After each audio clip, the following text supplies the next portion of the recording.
Rockets and Apologetics welcomes you to Bible Study 21 of the Characters of the Lord of the Rings. This is Lesson 12 of the Friends of the Fellowship. Eowyn, Sheildmaiden of Rohan, one of my favorites. So let's get right to it. Say friend, and enter. Unnoticed, a rider came up and spoke softly in the hobbit's ear. Where a will wants not, a way opens, so we say, he whispered, and so I have found myself. Mary looked up and saw that it was the young rider whom he had noticed early in the morning. You wish to go with her? I do, said Mary. Then you shall go with me, said the rider.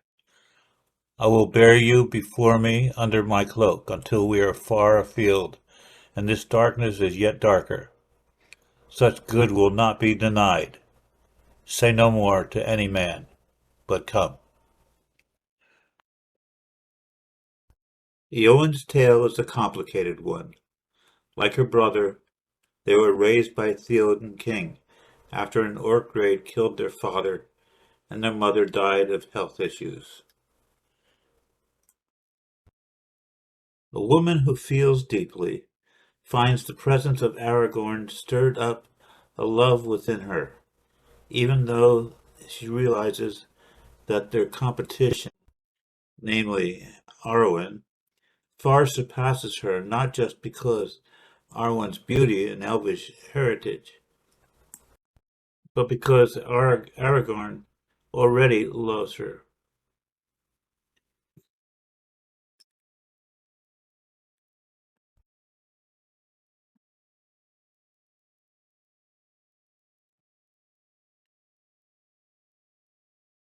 After Theoden is healed and sets out for war, he places Eowyn over the people of Rohan.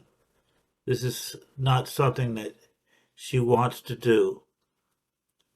Aragorn tries to convince her of the necessity of Theoden's order, to which she replies, all your words are to say, you are a woman, and your place is in the house. But when the men have died in battle in honor, you have leave to be burned in your house, for the men will need it no more. But I am of the house of Eorl, and not a serving woman. I can ride and wield blade. I do not fear either pain or death. What do you fear, lady? He asked. A cage, she said, to stay behind bars until youth and old age accept them, and all chance of doing great deeds is gone beyond all recall and desire. Seeing Mary, and knowing he also wishes to ride to battle, she dresses as a man, calling herself Dermhelm. Dermhelm. In this guise, she offers her saddle to ride into battle. When the battle is hot, she finds herself near Theoden King at about the time the Witch King, riding his Nazgul, slays Rohan's king. Boldly she steps up and warns the Nazgul off.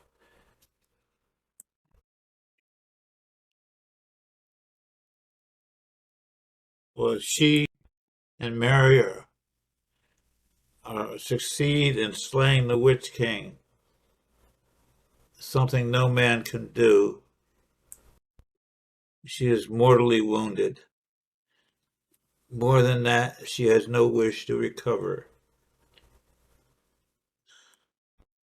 Yet there in the house of healing, uh, just after Aragorn leaves with the army to the Black Gates, she meets Faramir. and falls in love. In the end, they are married. Aragorn, king of Gondor, give Ithilien to Faramir to rule under him. Faramir ruled with Eowyn at his side. So then hope found a way at last through love. Her wish to be a heroic Sheildmaiden of Rohan changes, and the true healing and true love. I stand in Minus Anor, the tower of the sun, and behold, the shadow has departed. I will be a Sheildmaiden no longer, nor vie with the great riders, nor take joy only in the song of the slain. I will be a healer, and love all things that grow and are not barren. And so it is with us. We fix our eyes upon something or someone and find it nearly unattainable. Yet the enemy keeps tempting us with this. There's nothing wrong uh, with whatever it might be necessarily, but our fixation with this makes it wrong. We are left desolate, without hope, plummeting into a deep despair. We devise ways to achieve that goal, and our despair is only made worse. So we give up.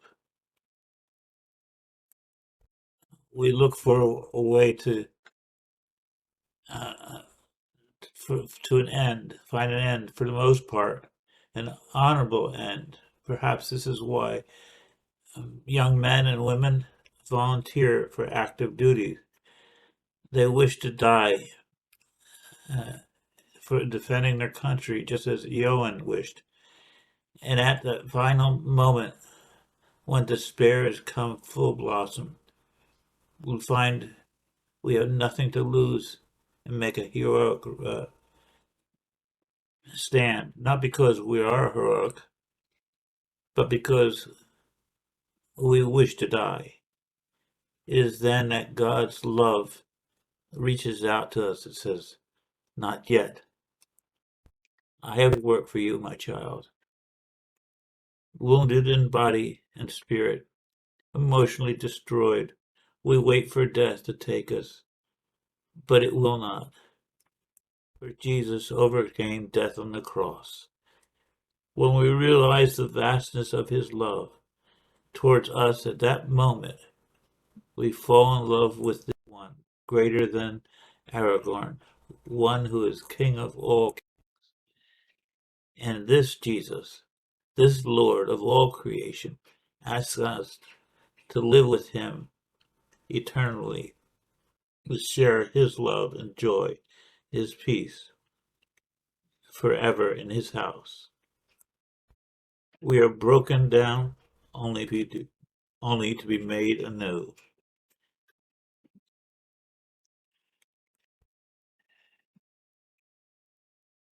Nevertheless, there shall be no more gloom for her who was in anguish. The people who have walked in darkness have seen a great light. Those who dwell in the land of shadow of death, upon them the light has shined. Isaiah 9:1, 8 and 2.